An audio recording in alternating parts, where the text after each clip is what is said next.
Elhamdülillahi Rabbil alemin. Vessalatu vesselamu ala eşrafil enbiya vel mursalin. Seyyidina Muhammed ve ala alihi ve sahabihi ecma'in. Rabbi şrah li sadri ve yessir li emri ve hlul uqdeten min lisani yefqahu qawli ve ufawdi emri ilallah innehu basirun bil ibad.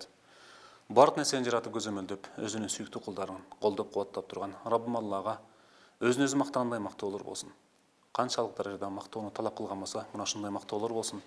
Канчалык даражада шүгүрчүлүктү талап кылган болсо, мына ушундай шүгүрчүлүктөр болсун. Бизге берилген нематтын чеги жок. Бирок биз баары бир чектеп шүгүрчүлүк айтабыз, баары бир чектеп мактоо айтабыз. Алам өзү 5ке бөлүнөт. Адам 5 аламдын баскычынан басып өтөт. Биринчиси аламул мисак, мисак алам, уада берилген алам. Андан кийин эненин курсагындагы алам, андан кийинки бул дүйнө аламы, андан кийинки барзах аламы, андан кийинки дарыл ахира, бул акыреттин аламы. Биз эң биринчи аламда Адам алейхисаламдын белинде турган кезде Аллах Таала Адам алейхисаламдын белин сүртүп, бардык адамзатты дүйнөгө келтирет. Ошол убакта бардыгыбызга суроо берилген. Аласту роббикум? Бардыгыбыз бир ооздан калу бала. Ооба, сен биздин Раббыбызсың деп бардыгыбыз бир ооздан тастык айтканбыз.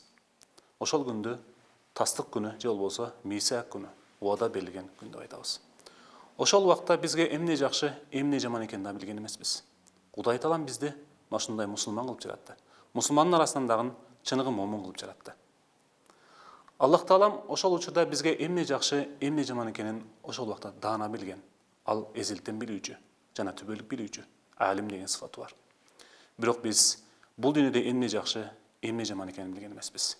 Бизди мусулман үй бүлө туулупту. Жана карасак, ата-энебиз мусулман экен, ыймандуу экен. Эгерде кокустан башка бир диндин өкүлүндө туулуп калсак, же болбосо башка бир диндин үй бүлөсүндө туулуп калсак, эмне болмок? Башкача айтканда, индуизм динине туулуп калсак эмне болмок? Же башкача айтканда, Япониядагы, кечиресиздер бул сөзүм үчүн, Японияда эркектик мүчөгө сыйынган диндер да бар. Башкасына сыйынган диндер дагы бар. Эгерде ошол динде туулуп калсак эмне болот эле?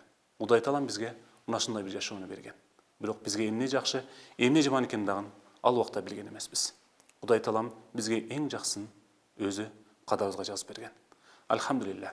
Мына ушундай затка өзүн өзү мактагандай мактоолор болсун. Пайгамбарыбыз Мустафа саллаллаху алейхи вассаламга салаваттар жана саламдар болсун. Негизи ыйман экиге бөлүнөт. Биринчиси ыйман таклиди, экинчиси ыйман тахкыйкый.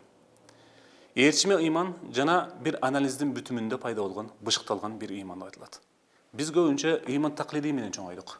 Карасак ата-энебиз мусулман экен, намаз окуп жатыптыр, ордо тутуп атыптыр, зекетин берип атыптыр, мусулманчылыктагы бардык өкүмдөрдү аткарып атыптыр.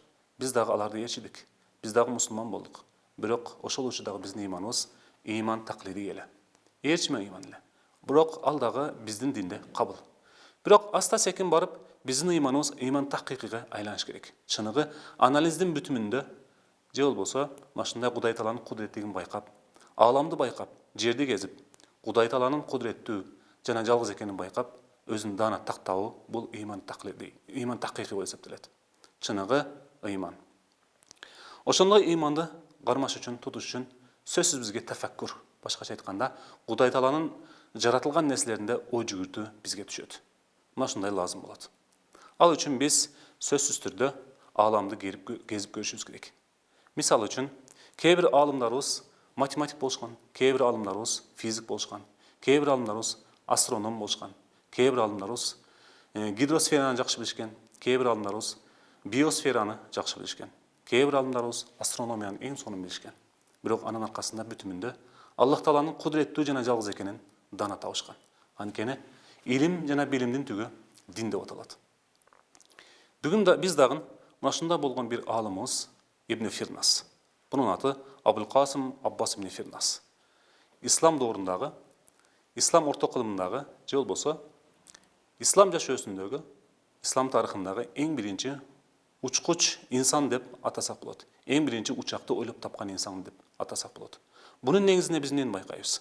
Бунун негизинде эң алгачкы мусулмандардын аалымы, балким дүйнөдөгү эң биринчи учакты ойлоп тапкан бир аалым деп айтсак болот. Эгерде тарыхка кайрыла турган болсок, учакты дагы, учкучту дагы эң биринчи ойлоп тапкан биздин мусулман аалымдарыбыз болгон. Анын аты Абул Касым Аббас ибн Фирнас. Өзү бербер тектүү инсан болот, Андалусияда туулат. Ошол жерде Ронда деген жерде илим алат. Ал илим алуусун ошол касырда Андалусияда уланткан. Ошол убакта Андалусияда хаким болуп турган Абдурахман жана Хаким Мухаммед деген халифаттар болгон. Алар Аббас ибн Фирнаска өтө сонун колдоо көрсөтүшкөн. Ал математикта болгон, ал физикта болгон, механиканы эң жакшы билген, поэзия, музыканы да жакшы билген, инженерияны өтө сонун билген. Ал түшүндө эң алгач учат.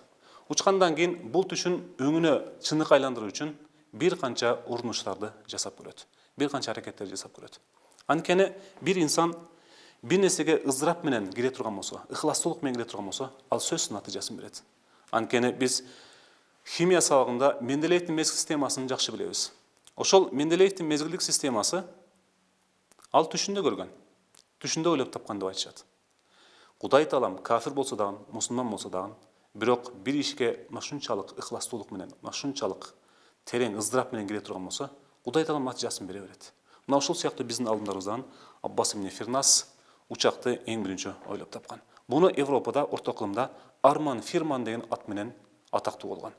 Анткени батышта мындай илимдер өнүгүлө эле. Ал биринчи учагын Кордованын жанындагы бир тоодон өзүн сынап көрөт. Ал учкандан кийин ийгиликтүү жерге конгондон кийин бардыгы ушундай бир таңгаларлык менен сөз айтышат. Ошол убактагы анын замандашы болгон Мумин ибн Саид деген алым, ал жоронун парынан кийген кийим менен ажыдардын тездигинен дагы катуу учту деген сөздөрүн калтырган. Кийин учурубуздагы тарыхчы азыркы Филипп Хитти деген сыяктуу чоң илим поз алымдарыбыз буга мына ушундай бир комментарий беришет. Адам тарыхындагы эң алгачкы учакты колдоно билген инсан бул Ибн Фирнас деп жазуусун калтырган. Эгерде биз Ибн Фирнастын жашоосун карай турган болсок, балким бизге анча чыгармалары көп деле келбесе керек. Бирок биз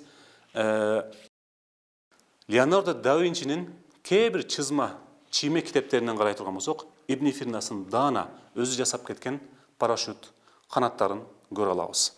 Анткени Леонардо да Винчи Ибн Фирнастын учуучу аппараттарынын баарынын үстүндө тажрыйба жүргүзүп иштеп көргөн. Аны чызган, аны китеп бетине түшүргөн. Анан кийин бунун орто кылымдардан кийин адамдар учуу кыялын өтө жашоосуна таасир калтыргандыктан буну 1903 жылы эң алгач Вилбар жана Оливер Урайт деген эки англиялык илимпоздор биринчи самолетту жасап чыгышат. Анткени арадан 10 кылым өтсө дагы бул ийгиликке жетип акыры натыйжасын көрсөттү. Бир иш болуп даража көтөрүлүп келип, эң акырына келгенде 1903 жылы англиялыктардын колунан биринчи учак дүйнөгө келген эле.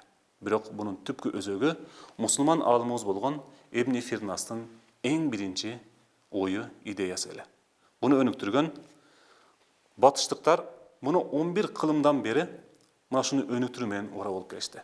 Бирок натыйжасын 1903 жылы ушундай бир натыйжага келди. Ибн Фирнастын дагы бир канча ийгиликтерин айтсак болот. Ибн Фирнастын аты айдагы 89 километр өлчөмдөгү кратерге анын ысымы берилген. Ибн Фирнас илимге кошкон салмы өтө көп болгондуктан анын кээ бир чыгармалары бизге келген эмес. Ал Кордовада Маката деген аты менен чоң суу саатын колдонгон. Анан дагы таштарды кесип, таштарды оюп, каалагандай түстөрдү берген бир призмативдүү бир түстөр да ойлоп тапкан. Анан кварц таштарын алып жана кумдарын эритип, айнек эритүүсүн дагы өтө жакшы өнүктүргөн. Эгерде мына ушундай мусулмандардын эң биринчи илим билимге кошкон салымын карай турган болсок, мусулмандар предмет деп бөлгөн эмес. Же болбосо бул физика эле, бул химия эле деп бөлгөн эмес. Бардыгын логика деп эле карап көрүшкөн. Ошол логиканын ичинде бардыгы бар эле. Астрономиясы да бар эле, физикасы да бар эле, геометриясы да бар эле. Кыскасы, биз азыркы окуп аткан, мектеп программасында окуп аткан бардык предметтер бар эле. Бирок анын бардыгын логика деп карашкан. 17-кылымдын аягында эле Исхак Ньютон физиканы бөлүп чыккан деп айтылат. Андан кийин башка предметтер башка болуп бөлүнүп кеткен деп айтылат. Эми ислам дининде буга кандай үгүттөйт? Бунун натыйжасында биз эмнени табабыз? Пайдасы эмне? Биз чыгындыгында ислам дининде тафаккур дини, ойлонуу дини, ислам дини бир илим дини, илим билимдин түгү дин деп айтылат. Эгерде биз дагы ушундай илим билим, технология, инженерия менен кирип туруп тәфәккүр кыла турган болсок, биз чыныгы ыйманы такыйкыйга жетип барабыз. Аллах Тааланын кудуреттүү экенин байкап билебиз. Эгерде физиканы карай турган болсок, Кудай Таалам кандай сонун бир физик болгон деп айткан илимпоздордун сөзүндө айта алабыз. Эгерде биз жашообуздагы гидросфераны, же болбосо атмосфераны, башка жерлерди, сфераларды карай турган болсок, биз Аллах Таала эң сонун бир химик экен деп гана айта алышыбыз мүмкүн. Бирок Аллах Тааланын жиберген китебинде, Куран китебинде, бул Куран китебинде бир физика китеби, же болбосо бир химия китеби караган бул туура эмес. Бул китеп мына ушундай ааламды бүтүн камтыган, инсанияттын жашоосун камтыган, бактысын камтыган бул бир китеп. Инсанды туура жолго баштаган бир китеп. Анткени бизге Куран Керим өзү тәфәккүр кылууга жана айлана чөйрөнү карап туруп, Кудай Тааланын кудуреттүү экенине байкоо жүргүзгүлө деген көптөгөн аяттарды кездештиребиз. Мисалы, Гашия сүрөсүндө мына ушундай аяттар бар. Бисмиллахир-рахманир-рахим. Афала янзуруна илал ибли кайфа хулиқат ва илас самаи кайфа руфиат ва илал жибали кайфа нусибат ва илал арди кайфа сутихат. Карабайсыңарбы? Карабайбалар. Төөнүн кандай жаралганын карашпайбы? Асмандын кандай көтөрүлгөнүн карашпайбы? Тоолордун кандай казык болуп кагылганын карашпайбы? Жердин кандай төшөлгөнүн карашпайбы? Эгерде буга терең батып кете турган болсок, биз албетте бунун ичинде физикасын да табабыз, биологиясын да табабыз, астрономиясын да табабыз. Бирок бир гана Аллах Таала бизге буну өзүнүн кудуреттүүлүгүн байкаш үчүн гана бизге жаратып берген. Эгерде биз дагы ушул предметтерди колдонгон амалда, ааламдагы илимдердин баардыгын колдогон амалда, технологияны колдонгон амалда, баардык мүмкүнчүлүктөрдү колдонгон амалда Кудай Тааланын кудуретін таба турган болсок, Кудай Тааланын жалгыздыгын, бирдигин таба турган болсок, биз чыныгы мумин мусулман болобуз. Ассаламу алейкум ва рахматуллахи ва баракатух.